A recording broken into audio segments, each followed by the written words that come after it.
Hi, it's Hannah with WTI. Look at this beautiful purse by Wrangler. I love this thing. So what I love most is that it keeps its shape and it stays standing up.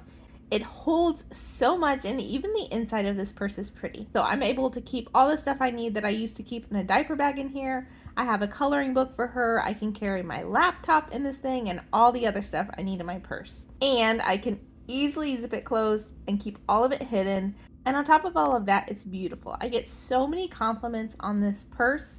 I'm not even a Western type person, but there's something about this pattern that just really spoke to me. I thought it was really pretty. So I am so in love with this purse. It has been such a nice purse to have. Usually I find a couple things wrong with every purse about why I don't like them, but this one I love. So if you are looking for a really nice large tote bag purse, this one by Wrangler is definitely my top choice. And that's my point of view.